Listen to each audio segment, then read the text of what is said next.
Halo, assalamualaikum para bosku. Terima kasih ya masih setia bersama channel Lingkaran Hitam. Kali ini kita akan membahas tentang permainan jaranan beserta ritualnya agar para pemainnya aman ketika kesurupan.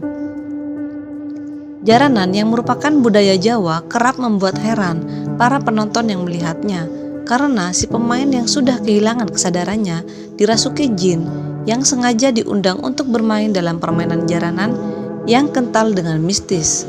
Tanpa berlama-lama lagi, kita langsung masuk ke pokok bahasannya dan mengupas rahasia di balik jaranan dan ritual kesurupannya. Semoga konten ini dapat bermanfaat dan bisa menginspirasi untuk kita semua. Dalam jaranan atau kuda lumping ada momen yang ditunggu penonton, yakni saat pemainnya berubah menjadi kesurupan. Tubuhnya dikuasai makhluk yang sengaja dipanggil, diiringi suara lecutan dan gamelan. Tubuh pemain bergerak liar meski matanya terpejam.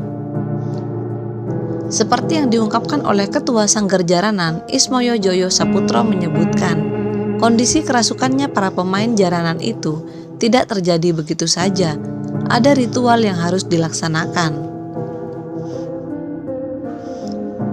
Sebelum tampil, seluruh pemain harus berpuasa 2-3 hari.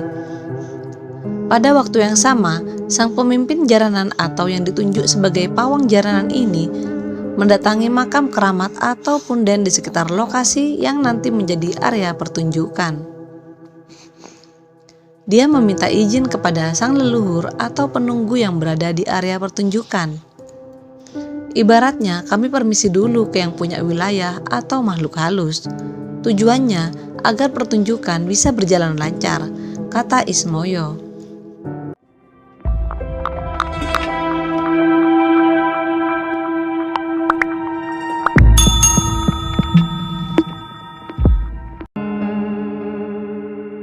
Pawang berperan penting dalam pertunjukan, posisi yang juga disebut gambuh. Nah, gambuh sendiri bertugas memastikan pertunjukan lancar. Pawang juga mengontrol makhluk halus yang akan merasuki pemain. Jangan sampai makhluk halus tersebut bersikap liar dan membahayakan para pemain jaranan, serta membahayakan penonton yang melihat pertunjukan ini. Setelah semua ritual dilakukan, barulah pertunjukan bisa dimulai. Suara gamelan mengawali dimulainya pertunjukan. Sambil memegang 3 tangkai dupa yang dibakar, kemudian sang pawang masuk dan berkeliling area pertunjukan yang berbentuk lingkaran. Dilanjutkan pawang bergantian menghampiri pemain. Selain itu, kesempatan ini juga untuk memastikan kesiapan pemain. Selanjutnya, setelah para pemain dirasa sudah siap dan situasi cukup aman, maka sang pawang bertugas memanggil roh makhluk halus yang akan masuk ke tubuh mereka. Ada 2 kategori makhluk halus yang merasuki pemain, yakni pemimpin kerajaan dan prajurit kerajaan. Keduanya mempunyai sikap yang berbeda. Pemimpin kerajaan merupakan makhluk halus yang sulit dikendalikan. Jika sudah masuk ke tubuh pemain, mereka akan bergerak secara liar, berguling-guling di tanah, dan memutari area secara cepat dan tidak teratur. Sementara itu, prajurit kerajaan merupakan kategori makhluk halus standar, yakni mudah dikendalikan.